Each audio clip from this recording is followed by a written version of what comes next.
It was supposed to be a day for the kids, a sunny morning at Meadow VYEW Elementary's field day, but by the time the dust settled, it felt more like a battlefield where pride and power went to die. The field was buzzing parents sprawled across lawn chairs, clutching iced coffees, their iPhones aimed like weapons. Moms decked out in team colors, dads shouting like the relay was the Super Bowl. But I wasn't there to play nice or win friends. I was there for my daughter, Lily, 10 years old, quiet as a whisper, but tough as nails. She was running anchor in her class relay, her first real race, and we'd trained for its 6:30 a.m. laps around the block, her gripping a plastic baton like it was her ticket to glory. Then she showed up. Monica Caldwell, strutting onto the field like she owned it. Blonde hair, sprayed to perfection, yoga pants so tight they screamed money, and that HOA badge pinned to her chest like a medal from a war nobody asked her to fight. She didn't nod at the teachers, didn't smile at the volunteers. Just marched past. Her daughter, Ava, lined up in Lily's race. Monica was loud, barking at the announcer for mispronouncing Ava's name, scoffing at kids in discount sneakers. Then her eyes landed on Lily. "That one's running," she sneered, loud enough for half the field to hear. "Thought she was here for the snacks." Lily's face fell, her shoulders curling inward. My fist clenched, but I bit my tongue. Not here. Not yet. But when Monica flashed that venomous smile at my kid, I knew this day wasn't ending with medals and hugs. It was going to end with someone's pride in the dirt, and it sure as hell wasn't going to be Lily's. The relay was 10 minutes out. Lily stood in her lane, baton trembling in her hand, nerves climbing her spine. Her teammates murmured encouragement, but her eyes kept flicking to Monica, who hadn't shut up since she arrived. "Ava's been training with a pro coach," she bragged, her voice cutting through the crowd. Not that she needed a smoke saw. She waved at Lily like my daughter was a prop, insignificant in VY Cybele. A few parents shifted, uncomfortable. Nobody said a word. Monica wasn't cheering for Ava. She was waging war on every kid who dared breathe near her spotlight, especially mine. I locked eyes with Lily, nodded. "So you've got this." She doesn't own this field. She nodded back, but Monica wasn't done. She whipped out her phone, zoomed in on Lily, and snapped a picture. "Just getting the before shot," she snorted. Before she eats dust." I took 3 steps toward her before a teacher blocked me, whispering, "Don't make a scene." I didn't answer. Monica smirked, mouthing, "Sit down." She thought she'd won. She thought this was a game. But she just crossed a line no mother let slide. The whistle blew, sharp and shrill. The race kicked off. Lily's team held strong, first leg steady, second leg stronger, third leg neck and neck with Ava's. Then the baton hit Lily's hand. She didn't just run, she tore through the track, every step a defiance, her ponytail whipping, sneakers pounding. She surged past Ava, and that's when Monica snapped. I saw it in slow motion. Her face twisting, her body show VYing past a volunteer, storming the rope line, stepping onto the track. "Not today," she growled. Lily never saw her coming. Monica grabbed her ponytail mid-stride, yanked her back. Lily's body crumpled, knees buckling, elbows scraping, chin smacking the ground. The baton flew. The crowd gasped. Phones dropped. But Monica wasn't done. She loomed over my sobbing 10-year-old and saw her in the ribs. "Stay where you belong," she hissed. Time stopped. Then something inside me exploded. I didn't walk, I surge, crossing the grass like a wildfire, show VYing past chairs and stunned faces. Monica turned, saw me, barked, "Back off, or you'll regret it." I didn't let her finish. I tackled her, slamming her into the turf with a crack.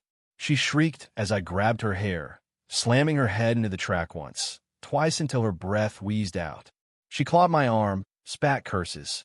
I yanked her designer belt, dragged her across the field like trash. "You touched my daughter," I snarled. "Now I touched you saw."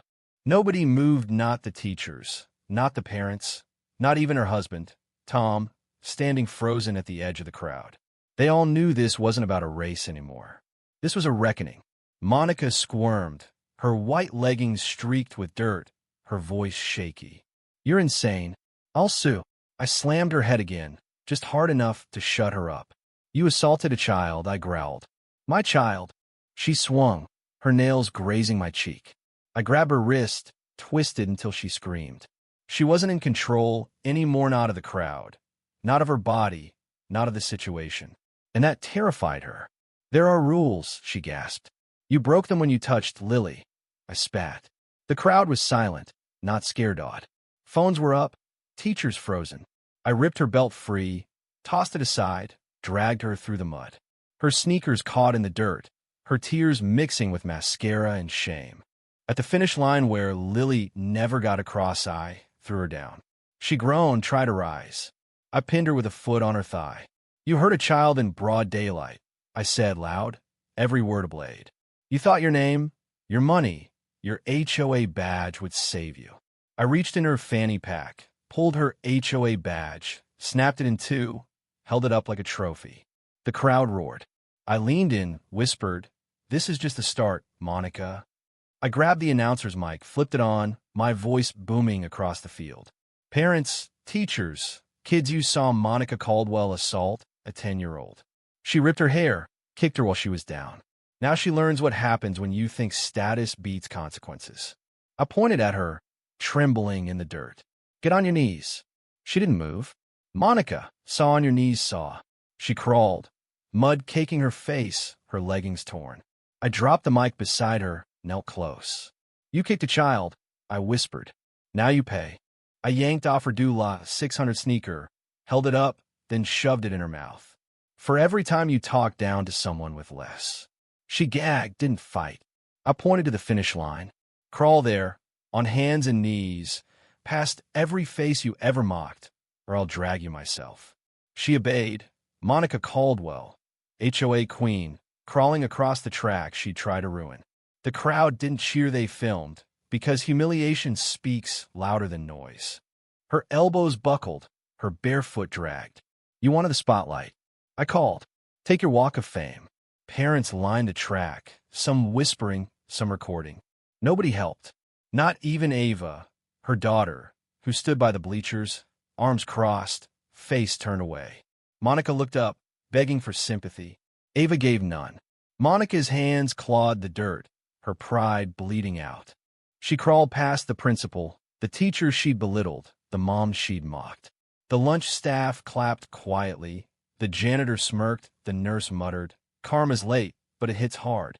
At the finish line, Monica collapsed, chesty VYing, no triumph, only ruin. I stood over her. That's as far as you crawl, I said. Stand, and you'll see what's next. She whimpered, please, no more. I pulled her HOA key card, VIP parking pass, and embroidered badge from her pack, dropped them in a puddle, crushed them under my boot. Next time someone abuses power, I told the crowd, remember today. Monica lay there, soaked, broken. Then I saw him, Tom Caldwell, her husband, HOA co-chair, banker, enabler. He stood at the crowd's edge, sunglasses perched like a crown. Tom, Monica croaked. Help me. He didn't move. She assaulted me. I was protecting Ava. Do something. Tom stared cold and said, you shamed us for the last time. He turned, walked away, his shoes crunching gravel. Monica's scream, don't you saw dare saw, faded into nothing. I leaned in. That's power, Monica. It leaves when you've got nothing left. She spat. You think you're a hero? I crouched. No, I'm the storm you summoned when you touched my daughter. The crowd clapped slow, heavy, like years of resentment breaking free. Principal Larson stepped up, mic in hand. De VYD Larson, Meadow, VYEU Elementary. Today, Monica Caldwell assaulted a student. She's banned from school grounds, all functions, all organizations. A police report is filed. The HOA will receive an ethics complaint. She no longer speaks for us. The mic clicked off. Monica was erased, her badge, her voice, her control gone. Parents turned their backs, one by one, a silent ritual. Monica screamed, you're all cowards, but her voice broke, swallowed by the wind. Nobody listened. Then I saw Lily, limping, an ice pack on her ribs, clutching her baton. She shook off the nurse, walked past the finish line, past Monica's wreckage, and stopped beside her. Monica looked up, whispered, you ruined me. Lily dropped the baton at her knees. I finished my race, she said softly, even if you try to stop it. That broke Monica more than anything because kids don't lie, and Lily didn't need a shout. Monica crumpled. No screams, just a pitiful sound like a throne collapsing. Lily walked to me, fell into my arms, bruised but unbroken. You did good, I whispered. You stood tall. That night, the HOA stripped Monica of all titles. Her house went dark, a for sale sign appeared, and by week's end, a moving truck slipped away at midnight. She didn't say goodbye. Nobody cared. They say kingdoms fall, but Monica's didn't. Bonnet drowned in silence, dirt, and one little girl's courage. I wasn't arrested, wasn't sued. I was made PDA VYC chair.